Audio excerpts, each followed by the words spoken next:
Olá, investidores, sejam todos muito bem-vindos ao nosso canal da VG Research, onde nós, os analistas de renda variável e renda fixa, vamos comentar um pouco mais dos últimos acontecimentos que estão aí em destaque nas últimas semanas. E aí, Lucas, como é que você está vendo as coisas, o cenário, a bolsa? Fala pessoal, tudo bem? Primeiramente, bom dia, boa tarde ou boa noite, a depender do horário que você estiver acompanhando aqui essa nossa apresentação. A ideia aqui inicial é a gente começar a falar um pouco do Brasil, então vou resumir aqui para vocês o que o que estamos vendo, né, de cenário, e para ficar um pouco mais visual, eu vou compartilhar aqui a minha tela rapidinho, alguns slides, né, com vocês. Então, pessoal, começando aqui falando do nosso índice Bovespa, ele acumula alta de cerca de 8,15% nesse ano de 2026, após aquela forte correção que a gente começou a visualizar desde meados do mês de abril, que foi quando se iniciou uma retirada muito forte de fluxo estrangeiro aqui no nosso país.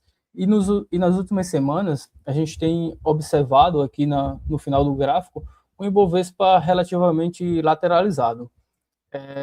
Passando rápido aqui por alguns dos principais pontos que a gente tem visto, primeiro a parte mais macro, né, depois falando um pouco sobre o valuation da nossa bolsa. Na parte macro, a gente teve um dado positivo de inflação no mês de junho, que veio em 0,16%, bem abaixo do que o mercado esperava, que era de 0,31%.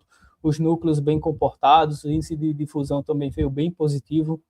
Então, de maneira geral, foi um dado muito bom para quem investe em ações aqui no Brasil. A nossa Selic atual está em 14,25%, após o último corte que houve na reunião do Banco Central em junho. Há espaço para o novo corte em agosto, principalmente após esse dado de inflação mais benigno por aqui.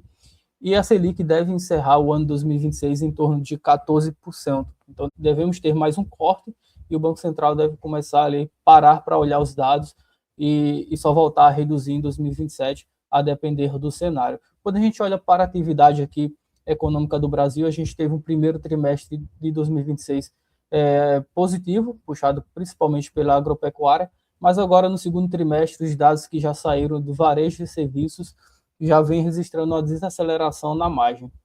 O CAGED, que é o nosso relatório de emprego, também o dado mais recente veio abaixo do esperado, inclusive foi o resultado mais fraco desde 2020, e uma atividade econômica desacelerando aqui no Brasil é algo relativamente positivo para a queda de juros. Então, esses dados de desaceleração econômica terminam sendo, de certa forma, positiva para o mercado financeiro, porque ajuda o Banco Central, na tese do Banco Central, de continuar com o ciclo de redução de juros por aqui. O terceiro ponto ali em relação à tarifa dos Estados Unidos, acho que muita gente viu no noticiário sobre esse tarifaço dos Estados Unidos em relação a diversos produtos aqui no Brasil, mas assim, que na nossa visão não tem tanto impacto relevante na economia, primeiro porque os principais produtos do Brasil de exportação eles ficaram de fora, como petróleo, café, carne bovina, aeronaves e celulose.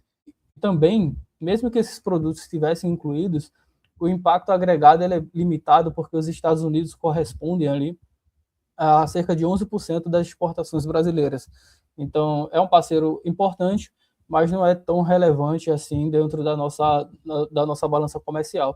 Por fim, falando um pouco do valuation aqui da nossa bolsa, ela segue negociando ali em torno de 8 vezes o preço sobre lucro projetado para os próximos 12 meses, abaixo da média histórica de 10 vezes, então, e também abaixo dos índices preço-lucro dos pares emergentes. Então, a gente visualiza a bolsa no Brasil ainda barata nos níveis atuais.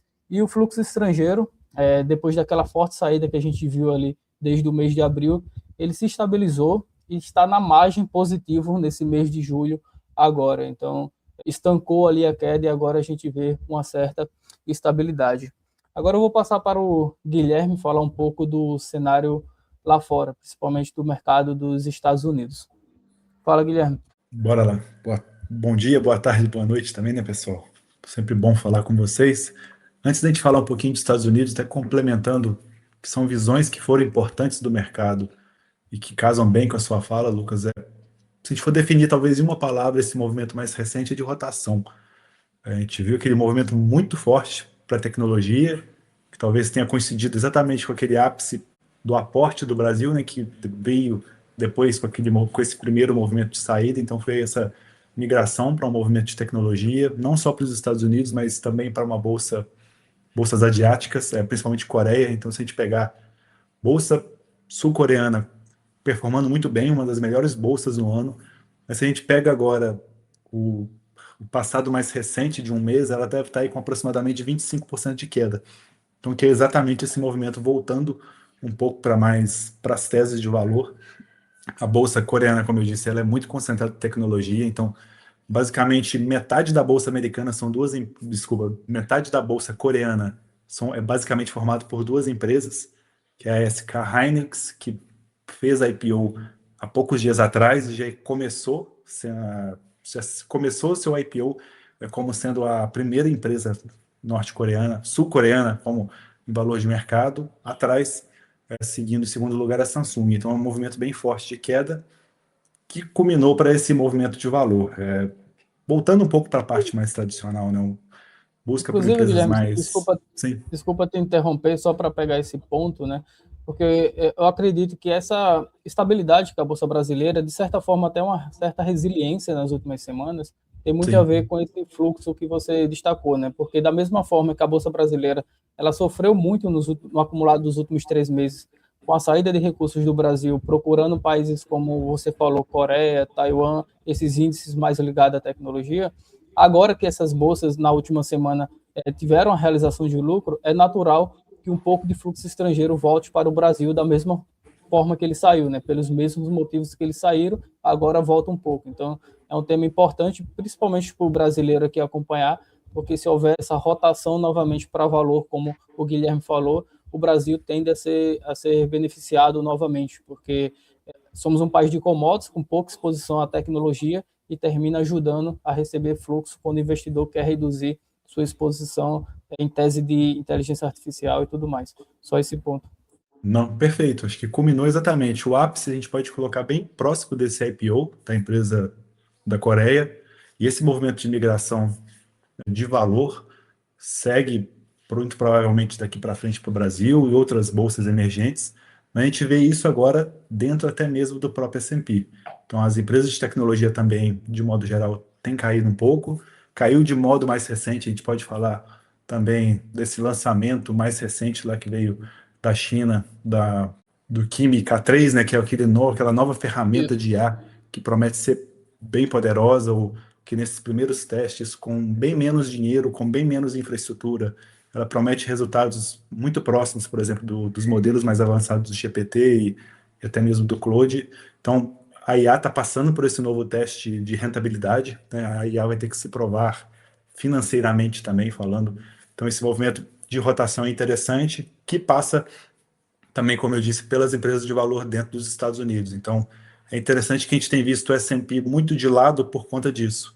É uma migração mesmo daquela exposição muito grande que a gente viu de tecnologia para essas outras empresas do S&P. Então, a gente até fala muito, né, das Mag 7, que são as grandes 7 empresas de tecnologia. A gente quase que separa 7 empresas com as outras 493 do índice, e a gente consegue compor esse índice andando um pouco mais de lado, porque as 7 agora estão de lado com uma tendência de queda mais recente. A gente tem Microsoft caindo aí quase 20% esse ano. Para um tamanho da empresa da Microsoft é uma queda bem expressiva. Mas a gente tem empresas muito tradicionais da Bolsa que estão negociando a máximas históricas e é bem interessante esse movimento. Falando um pouco mais de micro, né? Falando agora de macro, a gente viu também dessa parte mais recente que foi muito importante, 2 dados bem positivos de inflação. Aquele medo todo do conflito que ainda existe e que talvez seja o grande ponto de interrogação, ele se arrefeceu, pelo menos nessas últimas 3 semanas. O conflito parece que está voltando. A gente tem mais dúvidas do que certezas, ainda mais agora, depois desse cessar-fogo ter acabado. Mas, enfim, olhando aquela volta toda do petróleo que a gente conversou um pouco na nossa última gravação, que se refletiu de forma positiva agora, a gente viu dados aí de CPI vindo com deflação. Então, dados negativos de inflação de 0,4%, por exemplo, no CPI, que foi um dado mais fraco do que o esperado, a inflação mais fraca dos últimos 6 anos para os Estados Unidos. Então, foi um aspecto muito importante, porque aliviou um pouco a pressão. mas a incerteza, como eu disse, do conflito ainda não deixa tanto conforto para a gente poder pensar naquele movimento de corte de juros, que esse realmente está totalmente fora do jogo hoje para o mercado negociar, até que veio o Kevin Warsh no mesmo dia, né? O mercado comemorando um dado de inflação, mas no mesmo dia o Kevin Warsh chegou e falou, não, essa batalha não está vencida, não vamos cantar vitória contra a inflação, então voltou todo aquele sentimento ainda de um mercado muito dividido. Então, tenho falado isso muito com os clientes e, de modo geral, não lembro do mercado estar tão dividido com relação às próximas decisões do Fed como eu tenho visto agora. Realmente, o cenário está bem aberto. A gente até pode falar um pouquinho das probabilidades depois, mas vejo o mercado bem em cima do muro ainda com relação às próximas decisões. É,